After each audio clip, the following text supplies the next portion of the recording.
almost be ready to stop concentrating on pressing buttons. And can't wait to introduce you to Iris. And how do you say your second name again? Bakllamaja. Bakllamaja. Bakllamaja. Like Excellent. baklava, the Yeah, Turkish dessert. yeah. Amazing. Excellent. And we're going to be talking about optimizing sleep patterns today for NeuroCreative Resilience. And um, thanks for watching here. And it's a series of pop-up lives. It's all very experimental with the questions and to find out about neurocreative leadership in general. I've got pillars, but they're nothing without feedback. And unless I just stand there just enjoying these pillars, nice pillars. Uh, uh, what is it all about, and how do they land, and what does it mean to be creative and a leader, and why that I believe that's the future of leadership in a lot of ways to help each other be creative with our minds, thoughts, feelings, actions, natural natural rhythms and sustainable brilliance that we all have access to as humans, just as humans, but this neurodiverse world and how to manage that through systemic ways of being that have tried to learn a different an old I call it an old paradigm now. We're out of that, but it's like it's trying to stick to us somehow. But and yeah, it's appreciate every single expert has been handpicked for their passion, purpose, and service in the world to help others, and that I've personally seen that integrity in them. And so can't wait to share what's going to happen next with these questions. And firstly, again, holding the tension and the on who you are and what you do with a favorite topic that is in your life or work that is your go-to glue that you always come back to that actually fuels your passion and purpose for what you do and why you do it? Iris. That's a very loaded question. Has a lot of pieces to it. I would say that for me, I've always wanted to do things in life. And then at some point I burned out. Like most people in midlife, I came to this moment in my late 30s, early 40s, where I just, realized that whatever I was doing, everything that I thought I was, passionate about or important for me just started like losing meaning. And what was really happening underneath was that I was burning out. So fast forward 20 plus years in the corporate rat race, I call it the corporate mill. What came to a halt for me was basically realizing that I wasn't recovering, I wasn't recuperating, I wasn't really resting, I wasn't taking time to, get to know what was really driving the this outside masculine energy of doing things in the world. And my favorite topics, favorite things that I love to do in life is, a lot of fun things, dancing, hiking, playing games. But one of the things that I discovered was that I love learning. I love training. I love healing. I love connecting with meaning, basically. So all of this came together in my next, let's say, version of life into my coaching world.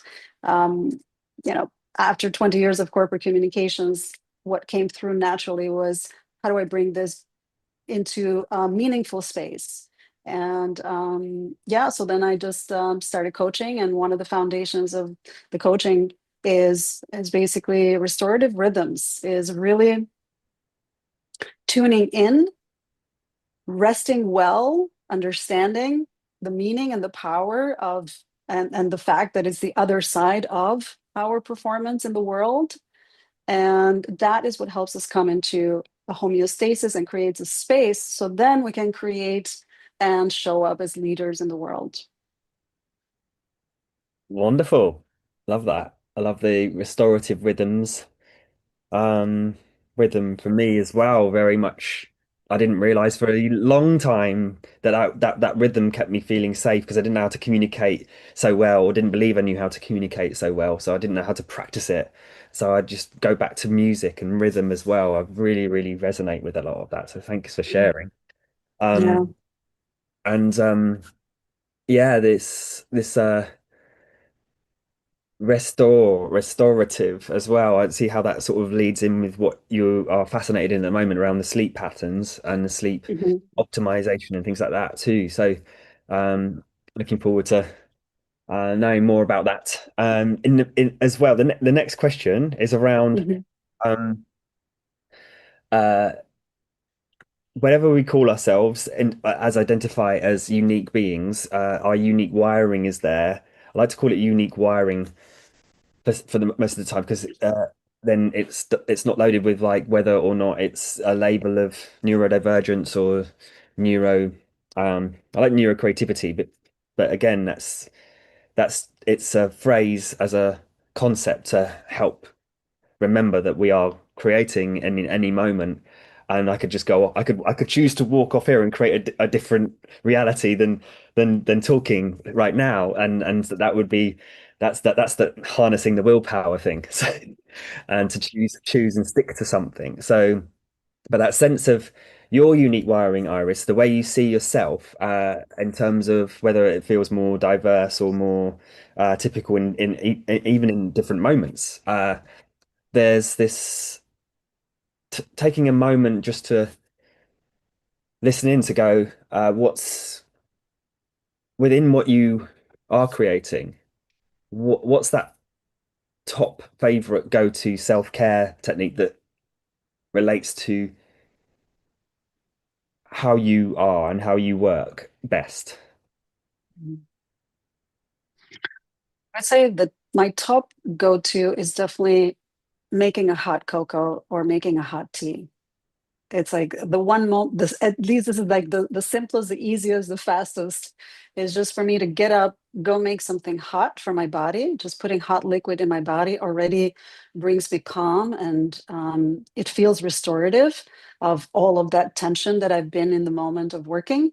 And during that moment, I'll do like a 5-10 minute quick recovery routine, which is basically like jumping jacks, or you do like sit-ups. Another thing that you do is, I've learned this from Jim Quick, is that you touch your earlobe. So doing things that touch the opposite sides of the body starts activating the two hemispheres and they start communicating more.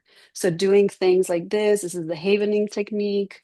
So quick things quick things that I do in 5-10 minutes as my tea or hot cocoa is being prepared. Then I'll do this, right? So I'll bring somatic movement, somatic touch to get the rhythms, the juices, the energy, the blood, everything, so that it circulates, it flows, it calms me down, and it feels very restorative. Fantastic. That's really cool to hear. There's gold there already. So anyone watching, heard anything new, or if there's any highlight that you get from this, just feel free to share it in the comments. Because when you get something and it ripple effects out to what may be some thing that someone needs to hear today as well. And that's the whole point of these is not to just go, hey, look at us. It's we're all here together to help each other grow and have restorative rhythms in life.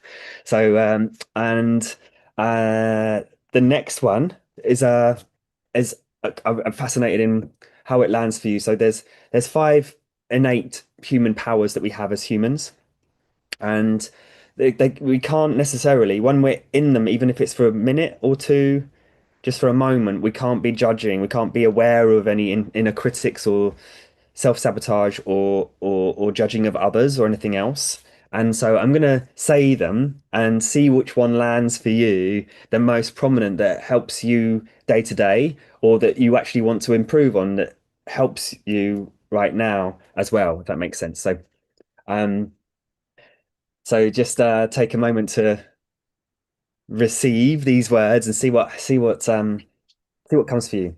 So there's empathy, curiosity,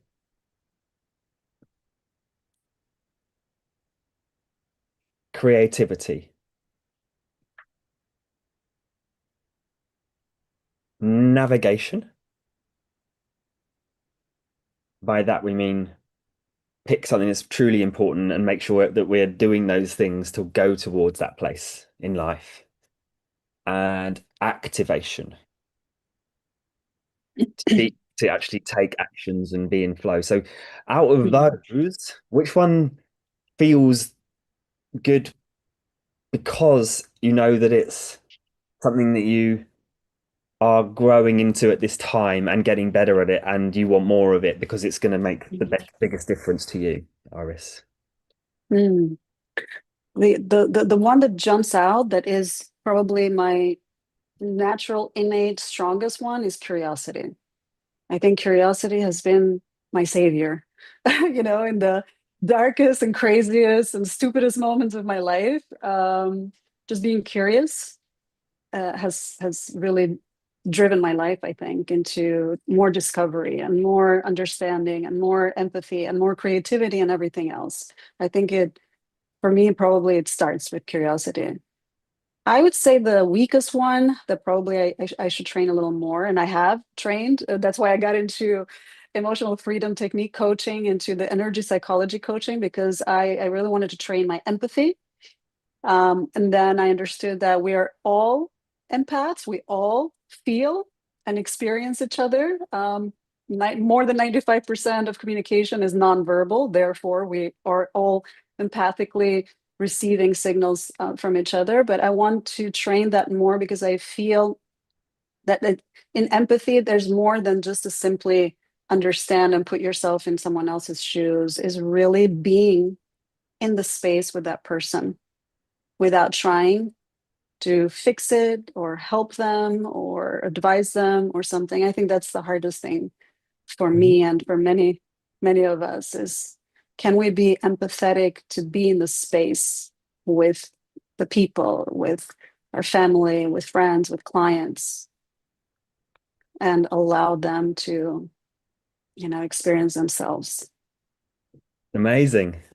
That's such good. That's good. That's great to hear because yeah, it's don't have everything. The whole point is we don't have everything sorted, and it's a daily practice Mhm. to work with those things. And I love the way that you've picked those things and you're developing tools that help you to then help others. So you're doing and this is why with everyone that I've invited onto this, they're doing the work that I like to say that come and show up on the interview and show up how you would want your client to show up, you know, Yeah. and you're doing that. So that's amazing to hear. Nice one. Mhm. Um, so Thanks.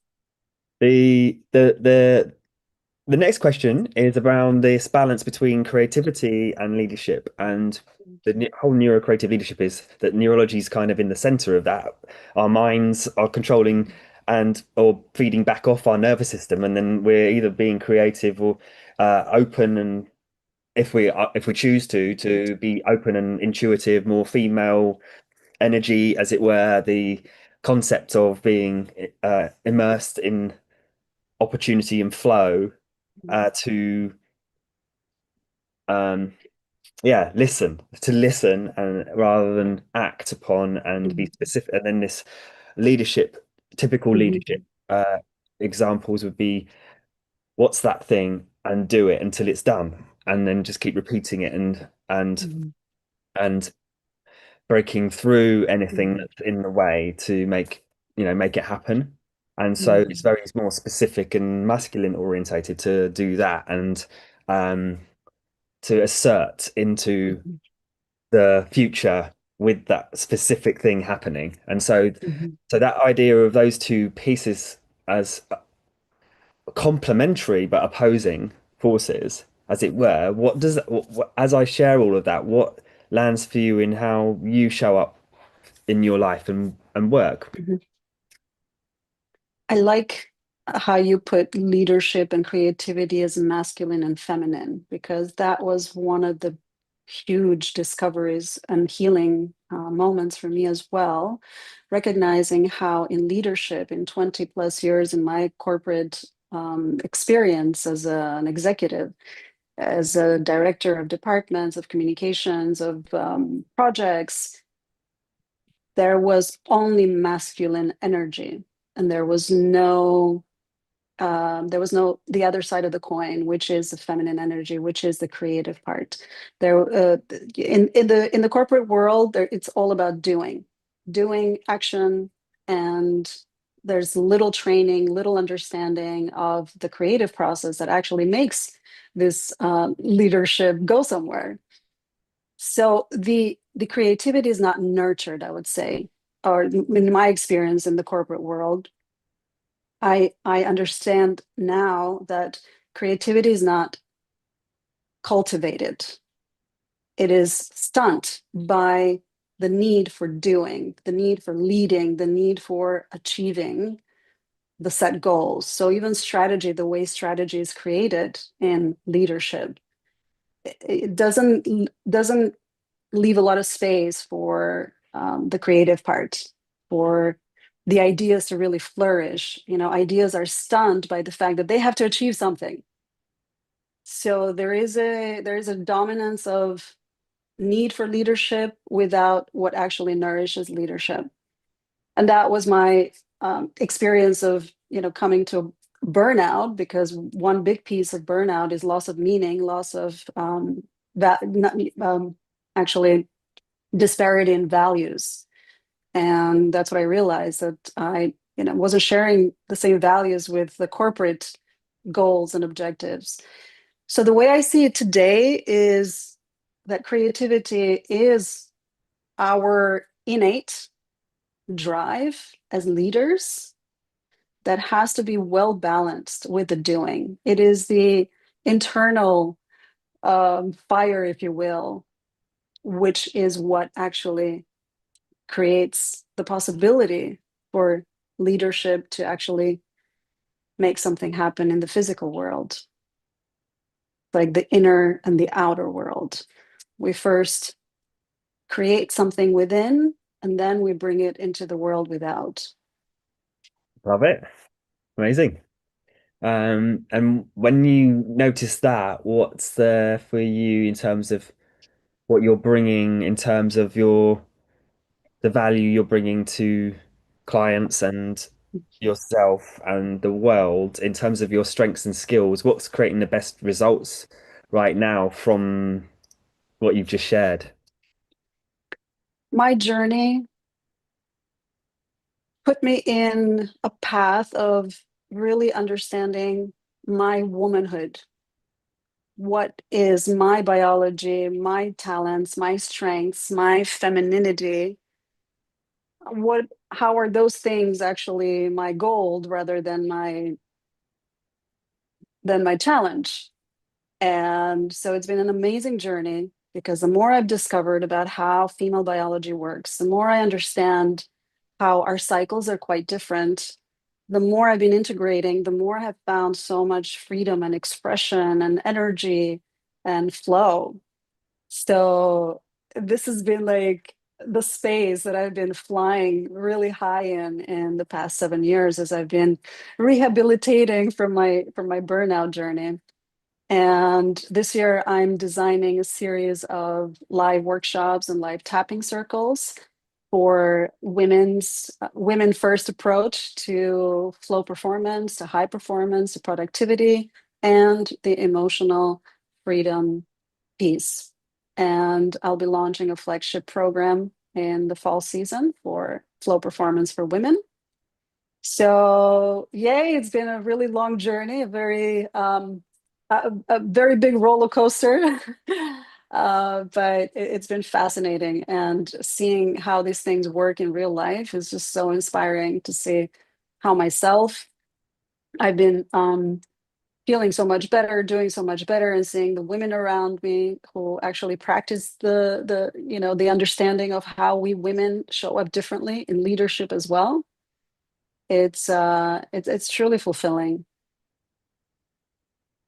Amazing, amazing. And as you've shared before as well, coming back to the the balance of the creativity of being maybe creating those restful periods. We're talking about the whole sleep cycle as well. Mhm, So bringing that back, what do you, how do you see that in terms of mhm, optimizing sleep for mhm. how you're bringing that into your work?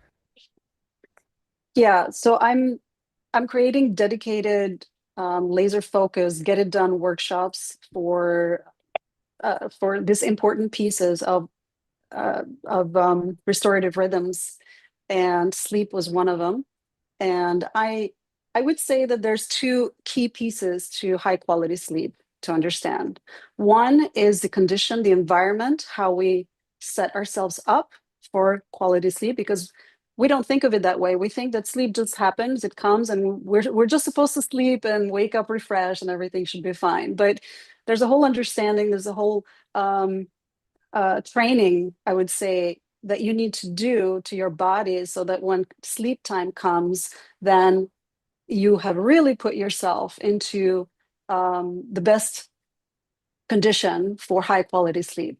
And the other piece, I would say, is a lot of the tools that we could use on the times when sleep is disrupted, because we are living life, the body is changing, our biology is changing, things are happening in the world. We have emotional waves of life, excitement, sadness, grief, loss. So it's natural that our sleep is going to have times of turmoil.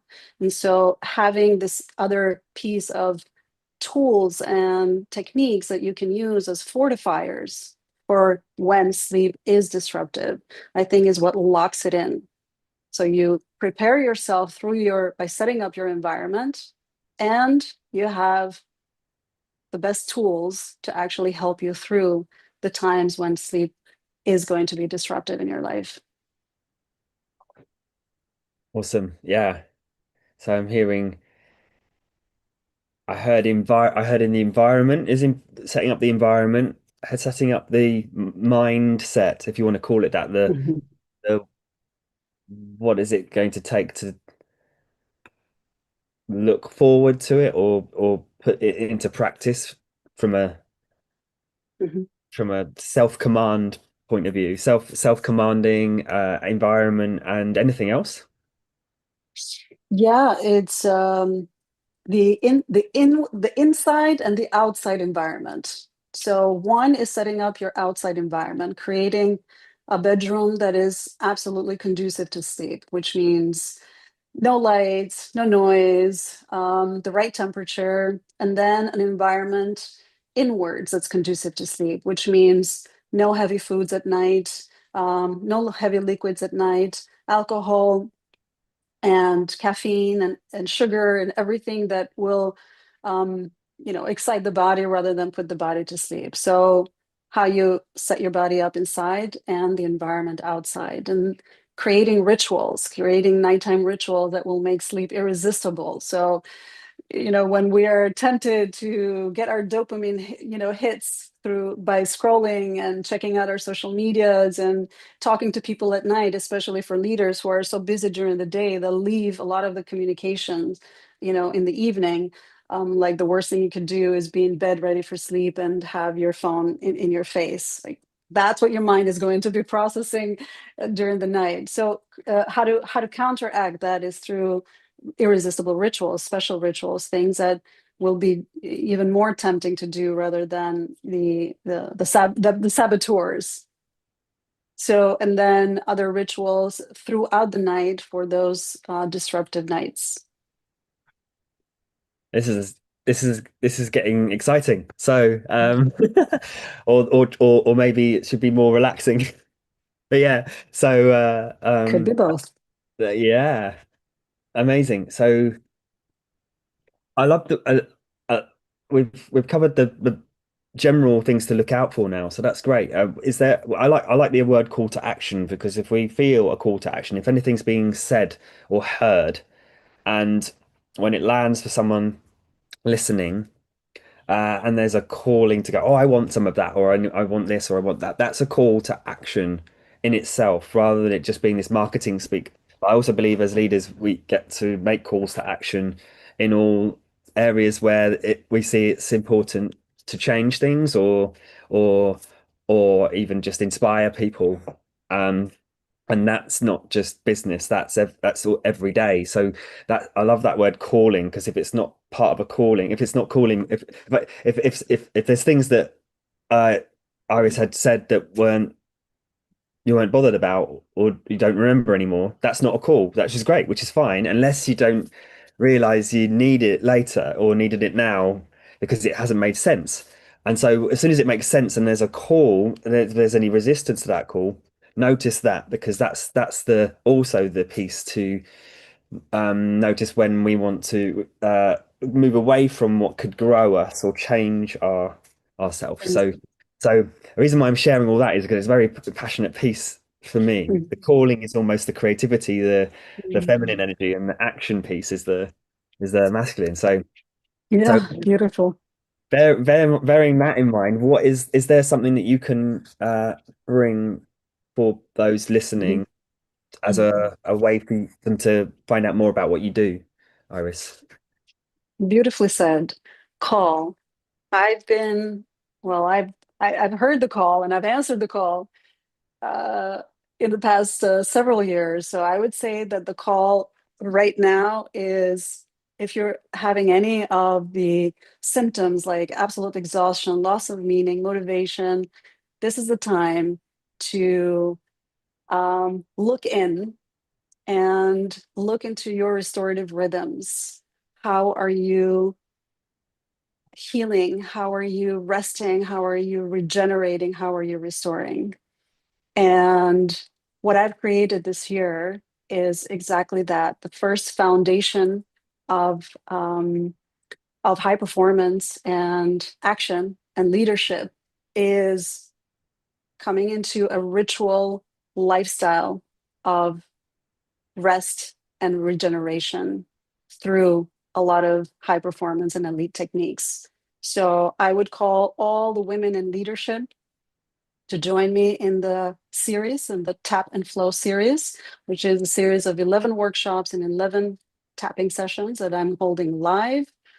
And in each of them, we are calling and we are taking action on all of the dominoes that will help us bring the creativity into action through leadership.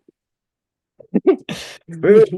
Love it, love it, love it. So yeah, we'll have that link in the summit dashboard as well. If obviously, feel free to reach out to Iris if you are watching this and you can connect with her. She's tagged in as many of them as possible. But also, if you want to know more about the rest of the summit, there's lots of different types of experts on different areas of managing these natural rhythms and sustainable brilliance as a creative neurocreative leader, heart-centered, compassionate, whatever you want to call yourself, expert that wants to help others.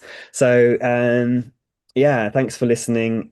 There's a wrap up ceremony style thing, um, a celebration on Monday on as the driving people to the LinkedIn event there, but it's actually going to be on Zoom. So once you sign up to the summit, there'll be a Zoom link you can join as well on Zoom with us on Monday, 8 till 9:30 p.m. UK time, and that'll be that's the launch of the actual everything done to watch all of the different recordings over the following 10 to 14 days.